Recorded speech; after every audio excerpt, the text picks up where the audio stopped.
দিনহাটা, যে দিনহাটায় ভোট ঘোষণা হওয়ার পর প্রথম রক্ত ঝরেছিল এ রাজ্যের মধ্যে, সেই দিনহাটা আবার উত্তপ্ত। কালমাটিতে তৃণমূল বিজেপি সংঘর্ষ। ভোটের বাংলায় ফের একবার উত্তাপ ছড়িয়ে পড়ল কোচবিহারের দিনহাটায়। অভিযোগ উঠছে তৃণমূল পঞ্চায়েত সদস্যের বাড়ি ভাঙচুরের। আবার স্থানীয় বিজেপি নেতার বাড়িতেই প্রথম হামলা বলে গেরুয়া শিবির দাবি করছে। ঠিক কি হয়েছিল, এলাকার কি পরিস্থিতি, শুভঙ্কর প্রতিনিধি আমার সঙ্গে সরাসরি রয়েছেন, বলতে পারবেন শুভঙ্কর? আর অভিযোগ পাল্টা অভিযোগ তো উঠবেই, এলাকার মানুষ কি বলছেন, কি হয়েছিল?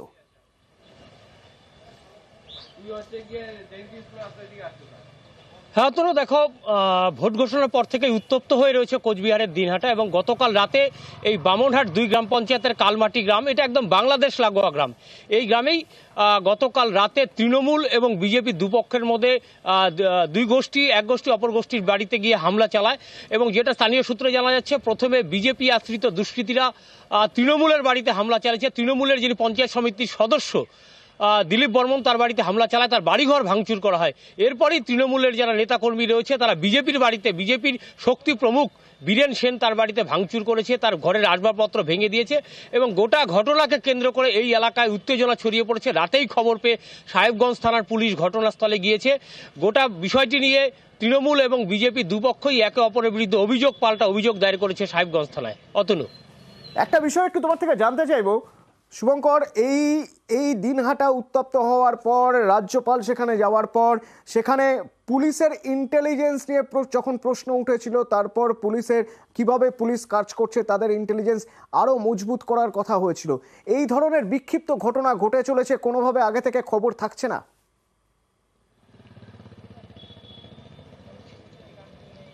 হ্যাঁ দেখো, দিনহাটা গত পঞ্চায়েত নির্বাচনেও আমরা দেখেছিলাম দিনহাটাতে ব্যাপক গন্ডগোল হয়েছিল, অশান্তি হয়েছিল, অন্তত 5 জনের মৃত্যু হয়েছিল এই দিনহাটায়।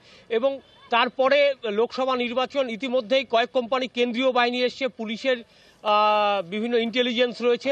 তা সত্ত্বেও দিনহাটার বিভিন্ন গ্রামগঞ্জগুলো যেভাবে তেতে রয়েছে, এবং ভোট যত এগিয়ে আসছে তত এলাকা দখলকে কেন্দ্র করে তৃণমূল বিজেপি যেভাবে মাঠে ময়দানে নামছে, তাতে এটা পরিষ্কার করেই বলা যায় যে তৃণমূল বিজেপির এই যে সংঘর্ষ, তাতে আগামীতে আরও বাড়বে এবং আরও গণ্ডগোল হবে। এবং পুলিশ এই যে গণ্ডগোল, সেই গণ্ডগোল মেটাতে কতটা সক্ষম হবে তা নিয়ে কিন্তু প্রশ্নই রয়েছে।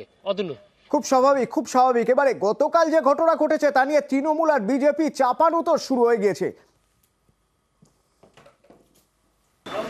বিজেপির আশ্রিত দুষ্কৃতীরা আমাদের পঞ্চায়েত সমিতির মেম্বার দিলীপ চন্দ্র বর্মনের বাড়িতে গিয়ে হামলা চালায়, অতর্কিত হামলা রাত্রিবেলা, এবং দিলীপ চন্দ্র বর্মনকে পানি মারার হুমকি দেয়।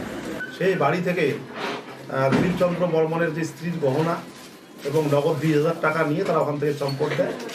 প্রত্যেকবারে ভোটের আগে তারা এরকম অরাজকতা করে এলাকা অশান্ত করার চেষ্টা করে।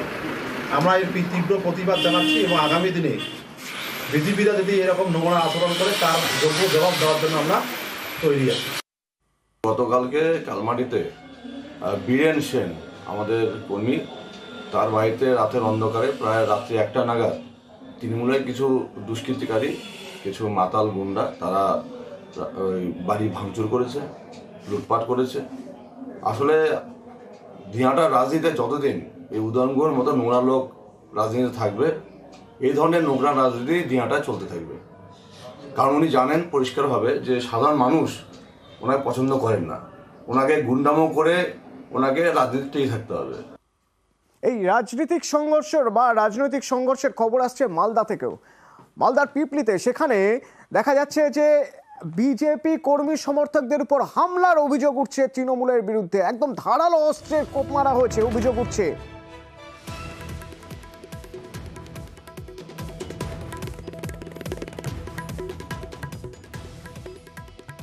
এবং তারপর পিপলা পঞ্চায়েত এলাকায় বিজেপি নেতাকর্মীদের উপর হামলার অভিযোগ তোলার পর বিজেপি থানা ঘেরাও করে।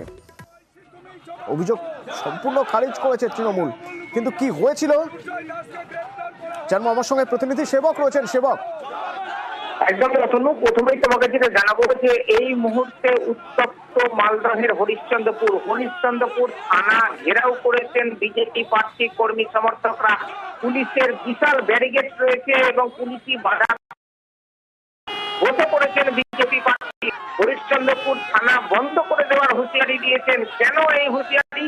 তার অভিযোগ যে বিজেপি কর্মীদের উপর গত দুদিন ধরে সন্ত্রাস চালাচ্ছে তৃণমূল।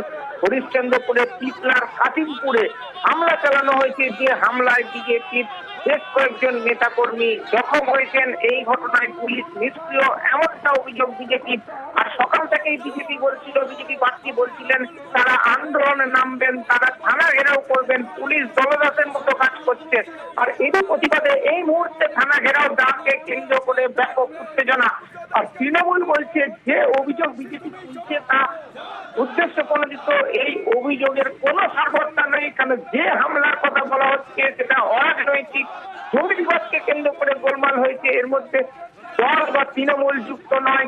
আর নিশ্চিত বিজেপি প্রার্থী এই ধরনের উদ্দেশ্য প্রণোদিত ভাবে অভিযোগ করছেন, তিনি মাইলেজ পাওয়ার চেষ্টা করছেন, এমনটা পাল্টা দাবি তৃণমূল কংগ্রেসের। সব মিলিয়ে ভোটের আগে রাজনৈতিক উত্তেজনা ছড়িয়েছে হরিশ্চন্দ্রপুরে। আর এই মুহূর্তে চলছে হরিশ্চন্দ্রপুর থানা ঘেরাও। অতনু, ধন্যবাদ। এই হরিশ্চন্দ্রপুর থানা ঘেরাওয়ের ছবি দেখুন।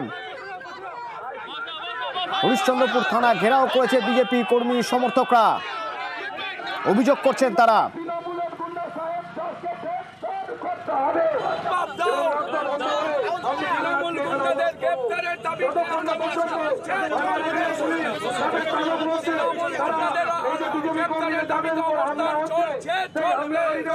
দাসকে গ্রেপ্তার করা হচ্ছে না কেন? তুমি জবাব দাও। তৃণমূল গুন্ডা দুর্জয় দাসকে গ্রেপ্তার করা হচ্ছে না কেন? তুমি জবাব দাও। তৃণমূল গুন্ডা সাহেব দাসকে গ্রেপ্তার করা হচ্ছে না কেন?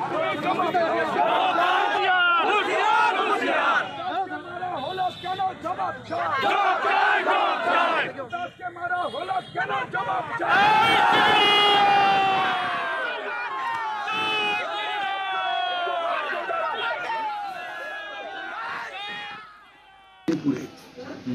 গত দুদিন ধরে সেখানে আমাদের কার্যকর্তা যারা আছেন, আমাদের বিশেষ করে ওখানে যুব মোর্চার সাধারণ সম্পাদক কমল তোকদার, তার উপরে চড়াও হয়েছে। ওই একই গ্রামের মধ্যেই এরা পূজন দাস, তার দুর্জয় দাস, সাহেব দাস, এই সমস্ত মিলে আরও কয়েকজন, এরা সবাই মিলে আমাদের তৃণমূল কংগ্রেসের সমস্ত যারা ওখানকার সমস্ত গুন্ডা বাহিনী বদমাইশ, এদের সমস্ত জোটবদ্ধ হয়ে আমাদের সমস্ত কার্যকর্তাদের উপরে ওরা মারধর করেছে।